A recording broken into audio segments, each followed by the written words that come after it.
Tala falawa o tala fau mai le si uafongo le lau moi Wellington e mo le nei tae ao, aso se fulu a perila lua a whelua ono.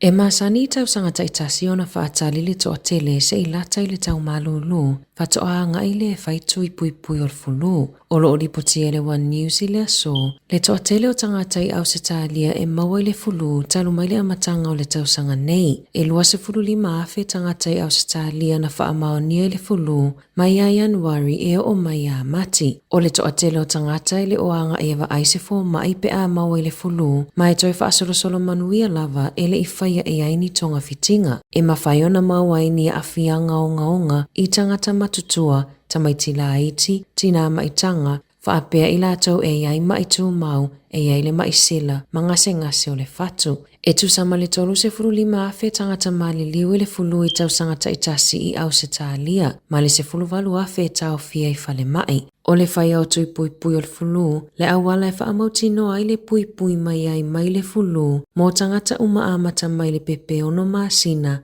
maa a fia foi e leo ngaonga tele le a fianga, e le aise tupe tutongi mo tu el fulu mo tangata e ai ngase tu mau, mai mawhaiona whai i whale tala vai mafoma i whale a inga. O taimi pito sili ona wa ai le pepe siot fulu i New Zealand, o masina o me ia o ke topa, whapena mo au se tālia, ai whaatitele lava i masina o Iuni mai Iulai.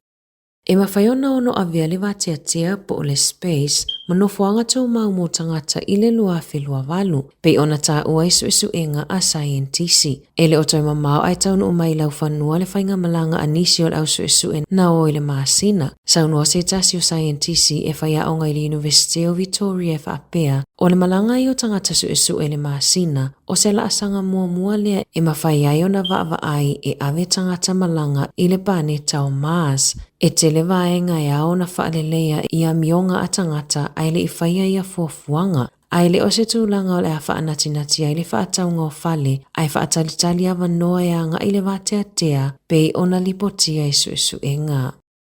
Ua nofo sauni tangata i le pito ilungo le motu, i le taunu umai o le a whao vai anu, o lo valo ia e awhia i le pito ilungo le motu, a matatu i le po le aso o nai, whaapea timunga mamafa masavili malo losi, e o atu i le asonga fua. E silia ma le 2 milimita le loloto le suatimo o lo valo ia, e ono pa ui tutonu o le sefulu valu i le 2.5 tu la.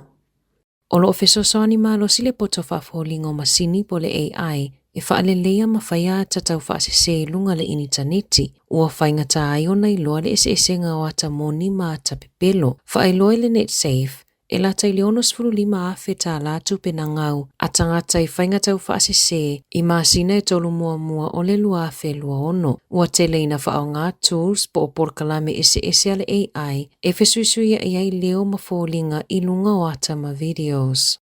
Ua mawhaiona whaatupe e le whamek i si fuala au e lua tu whaatasi mo le kānesa o le toto, e amata atu i le aso mua me o na mawhai e tangata e mau e le leukemia, o na whaingofio na maua fuala au o le ipratinib po o le opinutuzumab, whaalia le sui o le whamek, o le awhisosoani tele lea suinga e whaamama a venga i whale mai. Ona o le amawhaiona mawangofia i a fuala au ma ave le whale, e au noa mase mo o mia o na anga i le whale mai pe tau fia ai. O lo fuafua e fesosoani i tangata e toa se lau whase fulu i New Zealand, ma whaamama a venga i itu lai tolu afe fitu se lau i whale mai.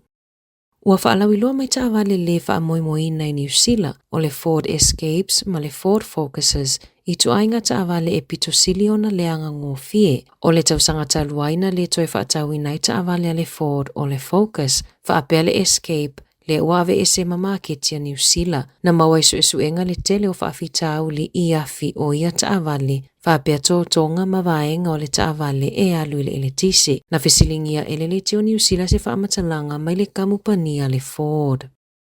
Ele o manino pe to afia pangotae o ese mai male to ese, ele aini fale e o iai, pe ona saunoa Mark Mitchell, o le minister o fale pui, na wha manino e Mitchell, Ele o se matawhai oile na ale matanga ruenga, o le maitau o wha amaumaunga, o lau wha inga o tangata ile aini whale e o iai, pe a mai au na tudi o lato wha salanga, o se lipoti mai ale o kika na wha alau iloa mai su esu enga ile aso, e wha apea o ia wha amaumaunga e tāua, o na e te taona o ngatusa mafuafuanga le malo, lea e tau mawhai ai e whaititia tangata ile aini whale e nonofo ai, o lo o tani mai le o kika, e tatau ile corrections, po o le pūlenga o le whale pui pui, o na wha amaumau i lalo ia vaenga, o na e ai au nanga e mawhai o na whesosoani ina ia tangata, na tali mecho, o le to ese ele o se nofuanga ino nofo tu mawai nisi, mai le o se ngā luenga na ale pūlenga, e va ai po whea anga i ai pangota, pe ama angalo mai le to ese. E te tawana a matawa aia sina pa ui le penisini i vai aso a sau, pe ona whaalawi loa e kamupani penisini le aso. Ua a matawa aia le pa ui la lo le tau o le sua au. Na sau no le pule silo le pa mo le waitomo, o le tau fia o le tau o mo le lua vai aso, o se tala le leilea mo le tau wha pa ui na ila lo le tau o le penisini, se iwanga na i le tiso, o le awhainga tau na wha pa ui la lo le tau pei o na lipotia. Na mawala wanoa e whaatala noa ai ele le tio New Zealand nisio aveta avale i pamu penisini, i le tae awa na leila, na whaalia ne ai atunga lunga o nisi i le taunga tau le tiso, le ua maua lunga atu na ilo o le penisini i vavalu. E lua se lau ono sifuru pamu penisini le atunu o lo whaatawa tua i le tiso i le tolu tala iwa iwa sene i le lita, whaatala lua sifuru sene i waikato ma Bay of Plenty. E toa whaatala wau na loka ina e leo i le tae awa na nafi, mai se oso whainga e whaonga ai ta awale i Miramar i Wellingtone, na vilina leo i se whale o loa e tau Hinu Road, i le te o le lua i le waweao, ina ua whaanongo ina le tau whai e o whailo i lo le whale o loa, e tau nu atu leo ua ta lepi le whai tuto a tele o iluma, mana maua leo awa maa losi na ngā o ia e ia tala vau, mai le whale o loa. Ua whaasila se aso whaanoa noa mō le panona, e whaanoa noa whaatasia i le nuu, mo ona tangata e lata i le lua se lau leana maliliu i lo keti ma pomua i Saraelu. E pea mali se lau walu lua tangata na maliliu i le asolulu, mali to aiwa se lau na wha manu alia. O lo fe avea i fe autustusia e whaatara noa ai pe na o fia le panona i le malilienga i le vau Iran ma Amerika e manatu i Saraelu e le o au fia i le panona. Oni na itu la mulimuliane na whangai e Hezbollah ni lo keti e whaasanga ia i Saraelu o la lato taliatu ona o le leu sita ia o le malilienga.